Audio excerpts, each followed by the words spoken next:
आज का सुविचार है, पैसा बोलता है।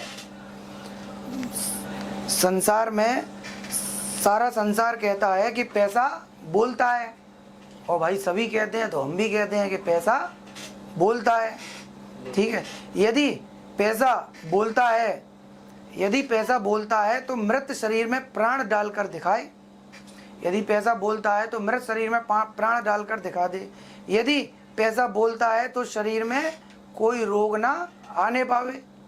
यदि पैसा बोलता है तो मृत शरीर में प्राण डालकर दिखा दे। यदि पैसा बोलता है तो शरीर में कोई रोग ना आने पावे और हॉस्पिटल का रास्ता ना दिखा पावे। यदि पैसा वास्तव में बोलता है तो कोई हॉस्पिटल का रास्ता ना दिखा पावे, और कोई हम कहीं जा रहे हैं गाड़ी से या कोई कहीं भी जा रहा है तो भाई हम बहुत बड़े पैसे वाले हैं तो एक्सीडेंट ना हो पावे, किसी की हड्डी टूट जाए। यदि पैसा वास्तव में बोलता है तो उसे पैसा डॉक्टर के द्वारा इतना दिया जाए कि भाई तू तुरंत हड्डी को तुरंत जोड़ दे, तुरंत मैं दौड़ने लग जाऊं। यदि उसको 10 दिन 15 दिन का जो डॉक्टर रेस्ट बताता है, जो आराम बताता है, 20 दिन का, 1 महीने का, वो नहीं होना चाहिए, क्योंकि पैसा बोलता है। यदि वास्तव में पैसा बोलता है तो तुरंत हड्डी जोड़ करके तुरंत दौड़ने लग जाए, तो फिर पैसा वास्तव में बोलता है। और यदि ऐसा नहीं है तो फिर पैसा नहीं बोलता।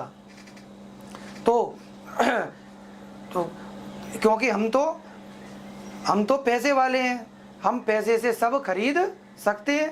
भाई हम पैसे वाले हैं, हम तो पैसे से सब खरीद सकते हैं, ऐसा नहीं है। पैसा केवल जीवन की ज़रूरतों को पूरा करने का एक साधन है। पैसा केवल जीवन की ज़रूरतों को पूरा करने का एक साधन है, वो भी मर्यादा में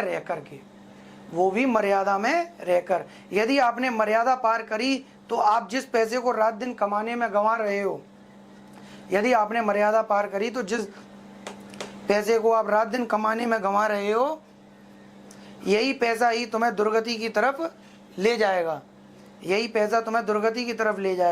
और मर्यादा में रहकर कमा रहे हो तो उन्नति की तरफ ले जाएगा।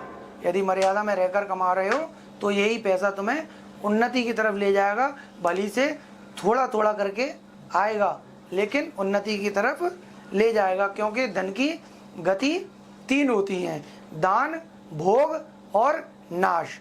दान से तात्पर्य ये नहीं है कि सब कुछ दान कर दिया जाए, इससे तात्पर्य है कि हर रोज गरीब, असहाय और ज़रूरतमंदों की और जो जीव जंतु हैं उनकी सेवा की जाए।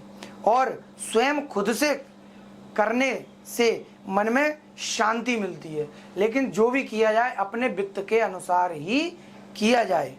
भोग है ना, भोग से तात्पर्य है कि अपने परिवार में उसका अच्छे से प्रयोग किया जाए। जैसे बढ़िया भोजन करना, बढ़िया तरीके से रहना, बढ़िया वस्त्र पहनना, है ना, उसको लेकिन मर्यादा में रहकर उसका उचित उपयोग करना। भोग से तात्पर्य है मर्यादा में रह करके उसका उचित उपयोग करना। नाश से तात्पर्य है कि आप इन दोनों में से कुछ भी नहीं करते हो, और नाश से तात्पर्य इन दोनों में से आप कुछ भी नहीं करते हो, केवल इकट्ठा करने में लगे हो। जमीन, जायदाद, पैसा, ये सब कुछ केवल इकट्ठा करने में लगे हो, तो फिर तो भैया हरि जाने तुम्हारा क्या होगा। अब इसका कोई आगे का वो नहीं है, वो तो अब आगे का समय ही बताएगा कि हरि क्या करेगा उस जीव के साथ, क्या नहीं करेगा। ये तो हरि जाने वो उसका क्या हुआ। बोलो श्यावर रामचंद्र की जय, पवन सुत हनुमान की जय, उमापत महादेव की जय।